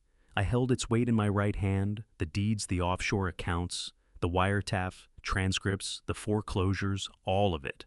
I stopped at the edge of the dining table and turned to face Clifton, who was still staring at his soaked shoes in a state of catatonic disbelief. With a flick of my wrist, I dropped the thick red legal folder onto the grand table. It struck the polished mahogany beneath the silk with a loud, vicious crack that rang out like a gunshot in the silent room. "You so arrogantly told me to leave your house forever. Clifton," I said, my voice carrying the weight of finality. "But there is a slight problem with your eviction notice." I reached out and slowly opened the heavy cover of the red legal folder. The clean white pages inside were dense with stark black ink, official government seals and notarized signatures. I lifted my eyes from the documents and let my gaze move across the room. The faces of Philadelphia's elite stared back at me, a sea of wealthy socialites who had spent their entire lives judging a book by its worn cover. They were about to receive a masterclass in reading the fine print. I brought my attention back to Clifton Radford, whose face had bled of all color, leaving him a hollow, frightened shell of the arrogant patriarch who had humiliated me a week before. "For the past year, you and your son have treated me like an ignorant, uncultured grease monkey." I began, my voice carrying a smooth and unyielding authority that reached every corner of the vast ballroom. "You decided that my grease-stained hands and my battered truck made me nothing more than a pathetic mechanic. But you never once looked past your own elitist contempt. If you had done even a fraction of the due diligence expected of a legitimate businessman, you would have found the truth. I am the founder, the chief executive, and the sole owner of Harmon Logistics. We operate on 4 continents and move billions of dollars in freight every single quarter. I am worth more than every person in this room put together." A collective gasp rolled through the crowd. The whispers ignited immediately a low, buzzing current of shock and dawning realization as the wealthy guests frantically reassessed the man standing in front of them. Clifton simply stared at me, his jaw trembling, his eyes darting back and forth between my face and the documents on the table. "But that is only the first part of your grand miscalculation." I continued, taking one slow and deliberate step toward him. "As of yesterday morning, I am also the sole architect and owner of a highly discreet private equity firm based in Luxembourg, a firm known as Apex Global." The realization struck Clifton with the force of a runaway freight train. His whole body lurched backward, as if an invisible fist had connected squarely with his chest. The air seemed to leave him entirely. He opened his mouth to respond, but only a dry, strangled sound came out. Garrett stood frozen at his father's side, his arrogant posture collapsing into an expression of absolute, unadulterated horror, the sophisticated illusion of their grand salvation shattering into a million jagged pieces.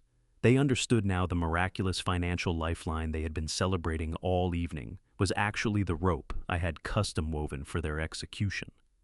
Which brings me to the reality of your current situation, I said, pointing a steady, unwavering finger at the polished hardwood beneath his soaked Italian leather shoes. I own this house, Clifton. I own every single brick, every marble pillar, and every blade of grass on this entire estate. I own the titles to the luxury cars parked in your circular driveway. I own the markers on your failing bankrupt investment firm. I legally purchased the $25 million debt you so recklessly accumulated with your underground syndicate associates while desperately trying to fake an aristocratic lifestyle. I am your sole undisputed creditor. You do not own an empire. You own absolutely nothing. You are completely and hopelessly bankrupt, and your entire existence is now legally bound to my signature. The silence that fell after my declaration was so dense and suffocating, it felt as though all the oxygen had been pulled from the room. The elite guests, the very people Clifton and Garrett had spent years trying to impress with lavish parties and manufactured wealth, were hanging on every single word with morbid fascination. The illusion of the Radford legacy was being dismantled piece by piece, exposed as a fraudulent, desperate house of cards built on lies and stolen money. The whispers in the crowd grew louder, sharper, and thick with sudden toxic judgment. The socialites who had been sipping Clifton's expensive champagne just moments before were now physically retreating from the Radford family. They shrank back toward the walls, treating their former friends as though they carried some highly contagious plague. In the shallow and vicious world of high society, there is no greater sin than being exposed as a broke, heavily indebted fraud. Clifton could not hold up under the crushing weight of that public humiliation. His legs simply gave way. He collapsed backward into a plush, velvet dining chair, his hands flying up to clutch frantically at his chest. His breathing turned shallow and ragged as the total reality of his financial ruin came crashing down on his shoulders. He was a man who had lived entirely for appearances, and I had just stripped him bare in front of everyone he had ever tried to impress. His legacy was dead. His wealth was a pitiful mirage, and the man he had doused with freezing water was now holding the deed to every last piece of his life. Garrett, however, was not undone by shame or public embarrassment. He was driven by something wilder, a frantic and dangerous desperation. He could see his carefully constructed future dissolving before his eyes. His manufactured wealth was gone. His offshore escape route was destroyed, and the stone-faced federal agents positioned behind me made his criminal exposure absolute and inescapable. The mask of the charming, devoted husband fell away completely, revealing the cowardly, panicking predator that had always been hiding beneath the expensive suit. He understood that his one remaining asset, his only shred of leverage in this rapidly collapsing nightmare, was the terrified woman standing at his side. He wheeled sharply toward Claire. His face, once so handsome, had warped into something vicious and desperate. He lunged and seized her arm, fingers digging hard into her skin. He wrenched her toward him with a possessive, brutal force that ripped a cry of shock and pain from her lips. "He is lying!" Garrett screamed, his voice splintering with raw panic as he attempted to haul my frightened daughter toward the rear exit of the grand ballroom. "He is fabricating every word of this to destroy us because he cannot stand what we have. Do not listen to a single word he says. Come on, Claire, we are leaving right now. We have to get out of here." Claire fought against his tightening grip, her eyes wide with fear and desperate confusion. She looked frantically between Garrett and me, her mind struggling to make sense of the horrifying scene erupting around her. She was watching the man she loved turn into a violent stranger, while the father she had accused of bitter jealousy was now the only thing standing between her and total ruin. "Let her go, Garrett," I commanded, my voice dropping to a low, lethal register that left no room for negotiation. "Stay out of this, you crazy old man!" Garrett screamed back, his grip on Claire's arm clamping tighter. "She is my wife. We are leaving, and there is nothing you can do to stop us." I did not raise my voice. I did not move a single step toward him. I simply held my ground, kept my eyes locked on his panicked face, and snapped my fingers. Dorian reached into his pocket and produced a small Bluetooth speaker. He set it firmly onto the grand dining table, letting that single action settle the question. I slowly opened the heavy red folder resting on the mahogany surface. The sound of the cover cracking open cut through the stale air. The classical piano trio stood frozen. The socialites were motionless champagne flutes hanging limply in their hands, waiting for me to speak, their eyes round with morbid curiosity. The pristine pages inside were dense with black ink and official government seals. I raised my eyes and let my cold gaze travel the length of the breathless room. Philadelphia's elite stared back at me, an ocean of arrogant socialites who had spent their lives judging every book by its worn cover. They had looked at my battered truck and my roughened hands and written me off as worthless. I brought my full attention back to Clifton Radford. Every trace of color had emptied from his face, leaving behind a hollow, frightened shell of the patriarch who had humiliated me just 1 week earlier. For the past year, you and your deceitful son have treated me like an ignorant grease monkey. I began, my voice carrying an unyielding authority that reached without effort into every corner of the vast ballroom. You convinced yourselves that my grease-stained hands and my worn work truck made me nothing more than a pathetic mechanic. But you never once troubled yourself to look past your own blinding prejudice. Had you performed even a fraction of the due diligence expected of a legitimate businessman, you would have uncovered the painful truth. I am the founder, the chief executive officer, and the sole owner of Harmon Logistics. We operate across 4 continents, moving billions of dollars in commercial freight every single quarter. I am personally worth more than every person in this room combined. A sharp gasp cut through the crowd. The whispers ignited almost instantly a low, buzzing current of disbelief as the wealthy guests scrambled to reassess the composed man standing before them. Clifton stared at me in silence, his jaw visibly trembling, his eyes darting frantically between my face and the official documents lying heavily on the table. But that is only the first part of your catastrophic miscalculation. I continued, stepping deliberately toward him. Your arrogance left you completely blind to the danger that had been circling your counterfeit empire. As of yesterday morning, I am also the sole architect, founder, and undisputed owner of a highly discreet private equity firm based in Luxembourg, a firm formerly known as Apex Global. The realization struck Clifton like a runaway freight train at full speed.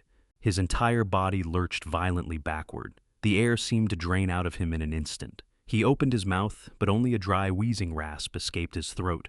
Garrett stood frozen at his father's side, every trace of arrogance dissolving from his posture, replaced by an expression of naked horror. The elaborate, carefully maintained illusion of their financial salvation shattered into 1,000 jagged pieces right in front of them. The audio had captured the moment they returned from the wedding, still riding the high of what they believed was their victory. The ballroom heard Clifton laughing as he retold the story of throwing freezing water into my face, calling me a pathetic animal. A collective shudder moved through the crowd. The laughter faded. Garrett's voice took over, and with it every trace of his polished public persona dissolved. The room listened in horrified silence as Garrett laid out his methodical, sinister plan to systematically destroy my daughter. His voice came through the speaker with a clinical calm, describing how he intended to keep slipping heavy doses of anxiety medication into her evening tea. He bragged openly about his strategy to gaslight her without mercy, to erode her grip on her own sanity and sever every connection she had to the outside world. The audio made his ultimate objective chillingly clear. Within 6 months, he planned to have Claire legally declared mentally unstable, thereby triggering the power of attorney clause he had secretly buried inside their marriage documents. He was going to seize complete uncontested legal control over her $10 million trust fund, using her own inheritance to quietly settle the enormous hidden debts his family had recklessly piled up. The guests who had previously idolized the Radfords now stared at Clifton and Garrett with open and unconcealed revulsion. I watched Garrett's face crumple into a mask of pure frantic panic as his own voice exposed him to the entire room. He opened his mouth and tried desperately to shout over the recording, but the audio shifted seamlessly into something even more devastating. The speaker crackled faintly before playing a recorded phone call Garrett had made late at night from the darkness of the estate gardens. It was a call to his hidden mistress, the woman he had concealed from everyone in his life. The ballroom heard his voice soften into a sickeningly sweet, affectionate croon. He told his secret lover that the marriage to Claire was nothing but a temporary and necessary business arrangement. He swore to her that the exhausting performance of pretending to love a fragile, broken girl would be finished very soon. The final devastating nail came when he described his exit plan in full. The moment he had successfully drained Claire's trust fund, he would liquidate the stolen assets, abandon the crumbling Radford empire, and disappear to Europe. He explicitly mentioned the secret child he had fathered with this woman, promising that the three of them would live a life of untouchable luxury, a life funded entirely by my daughter's engineered suffering and financial ruin. The sheer depth of the betrayal, the layered sociopathic architecture of his deception, hung in the frozen air of the grand ballroom like something poisonous. The truth had finally arrived, and it obliterated every last fragment of his manufactured charm. Throughout the agonizing playback, Claire had been fighting against Garrett's vicious grip on her arm, but as she absorbed the cold clinical account of how she had been systematically poisoned and manipulated, the frantic struggling slowly went still. The fog of exhaustion and medication that had clouded her face for the past week seemed to lift all at once. The shock of what she was hearing did not break her. It lit her up with sudden and blinding clarity. The suffocating weight of months of psychological manipulation fell away in an instant, revealing the strong, clear-eyed woman I had always known her to be. She stopped pulling against him and stood completely still. She turned her head and looked directly at Garrett. The confusion and terror that had filled her eyes were gone, replaced by a bright, fierce, and furious fire. She looked at the man she had loved, the man she had trusted with everything, with an expression of pure and absolute disgust. Garrett stared back at her, his lips trembling, his eyes wide with the dawning understanding that his control over her had evaporated entirely. Before he could force out a single fabricated excuse, Claire raised her free hand. She swung with everything she had, landing a brutal, open-handed slap directly across his face. The sharp, ringing crack of the impact rolled across the silent ballroom like a rifle shot. The force of it snapped Garrett's head hard to the side, breaking his grip on her arm completely. He stumbled back, one hand flying up to cover the rapidly reddening mark blossoming across his pale cheek, his eyes wide with stunned, pathetic disbelief. Claire did not pause to watch him recover. She turned her back on him completely, a total and final rejection, and walked with purpose across the polished marble floor. There was a new grace and strength in how she moved, heading directly toward me. She stepped past the armed federal agents and came to rest in the shelter of my presence, taking her rightful place at my side. She wrapped her trembling arms around my torso and pressed her face into the fine wool of my suit jacket, silently claiming the protection that had always been hers. I placed a steady hand on her back, grounding her, letting her know, without words, that she was safe now. Garrett stood completely alone on the dais, one hand pressed to his stinging cheek, sputtering a stream of incoherent and worthless lies to a room full of people who were looking at him like he was something dangerous and broken. He turned desperately toward his father, but Clifton was still slumped in his chair, hollowed out by the full weight of his financial annihilation. The silence of the ballroom was finally broken by the synchronized sound of heavy tactical boots advancing across the polished hardwood floor. I looked over my daughter's head and gave a single quiet nod to the agent standing behind me. All four stepped forward smoothly, their faces cold and hardened, stripped of any trace of sympathy.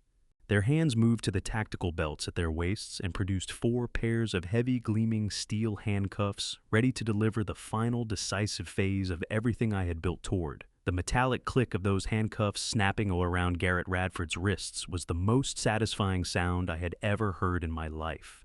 He did not resist. The overwhelming reality of federal law enforcement had drained every last bit of fight from him. He stood there trembling as the lead agent recited his Miranda rights in a firm, measured voice that carried across the stunned silence of the room. The charges were thorough and ruinous: wire fraud, attempted embezzlement, federal forgery in connection with the manipulation of a protected trust fund. Each charge landed on him like a physical blow, driving him deeper into submission. He looked desperately around the room, silently pleading with his wealthy peers for someone to intervene, but not one person moved. The socialites simply stared in transfixed horror as the Golden Prince of Philadelphia high society was unmasked as a common and desperate criminal. The agents turned him around and marched him down the marble dais steps, his expensive Italian shoes dragging across the floor. With his son being hauled away in disgrace, the final remnants of Clifton Radford's pride gave out completely. The once imposing patriarch toppled from his plush velvet chair and fell heavily onto his knees. He crawled frantically across the polished hardwood floor, heedless of the puddle of freezing water soaking through his expensive trousers. He reached out with shaking, desperate hands, grasping blindly at the perfectly tailored fabric of my trousers. He was weeping without restraint, fat ugly tears rolling down his flushed and blotchy face. He begged me for mercy. He pleaded with me to spare what remained of his public reputation, to leave him some sliver of his legacy, to stop short of annihilating the social standing he had spent a lifetime fraudulently constructing. He babbled incoherently about our shared history, as fathers grasping desperately for some thread of empathy he had never once extended to me. I stood perfectly still and looked down at the broken, sobbing man, clutching at my legs.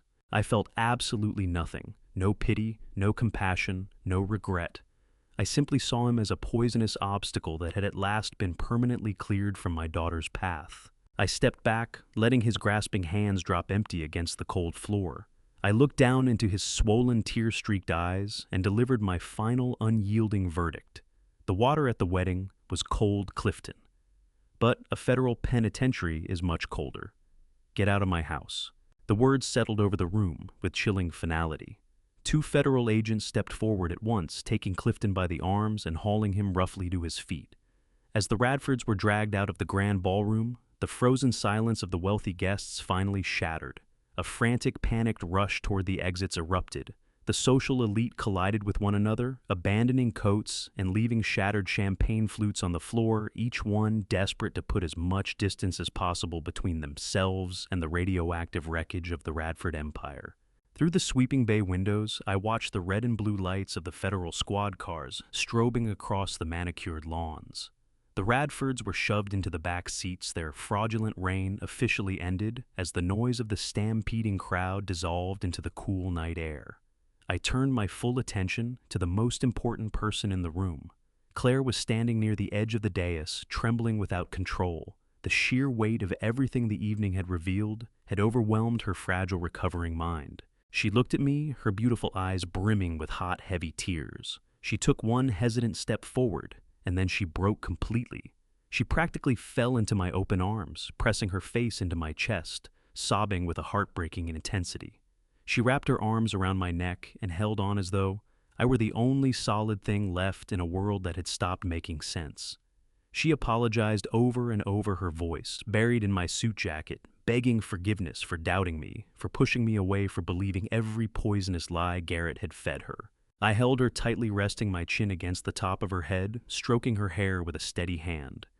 I told her she had nothing to apologize for, that she was safe now, and that the nightmare was finished for good. The shift from that chaotic, traumatic night to our new reality came more quickly than I expected. 1 month later, the toxic wreckage was officially behind us. The sprawling Radford mansion, the grand estate that had served as the stage for all their deception, no longer belonged to anyone who bore that name. I had quietly and efficiently liquidated the massive property and directed every cent of the proceeds to a local charity dedicated to victims of financial abuse. It was a fitting, poetic end for a monument erected entirely on fraudulent arrogance. Garrett and Clifton were sitting in a cold, heavily guarded federal detention center. The overwhelming and indisputable evidence we had provided, the wiretaps, the offshore banking records, had led a federal judge to deny them bail without hesitation. They were facing decades behind bars, their invented aristocratic legacy reduced permanently to a cautionary story about greed and absolute destruction. I was no longer wearing a $10,000 suit of any kind. I was standing comfortably in my home garage in a worn flannel shirt and my faded denim work overalls, breathing in the familiar scent of motor oil and quiet peace. I was exactly where I belonged. Leaning over the open hood of a classic muscle car right beside me was my daughter. Claire looked genuinely healthy. The color had come fully back to her cheeks. The dark circles beneath her eyes had disappeared, and the heavy medicated haze had lifted entirely from her sharp and brilliant mind. Her hands were dark with grease as she worked a wrench into position. I was walking her through rebuilding a carburetor from scratch, one step at a time. We had shed the toxic weight that had nearly torn our family apart, and in losing it, we had found our way back to each other. We were stronger, unbroken. I looked at her, turning over the chaos of the past few months in my mind. I had not simply recovered my money from a family of sociopathic predators. I had saved my daughter's life by refusing at every turn to be a victim. Claire tightened the final bolt, straightened up, and turned to give me a brilliant, radiant smile. And that right there is where the story ends and where the real lesson begins. Looking back on everything that unfolded, I won't pretend it came without a cost. There were months of silence, of being mocked and dismissed, of watching my daughter suffer while I worked in the background and said nothing. It tested me in ways I cannot fully put into words.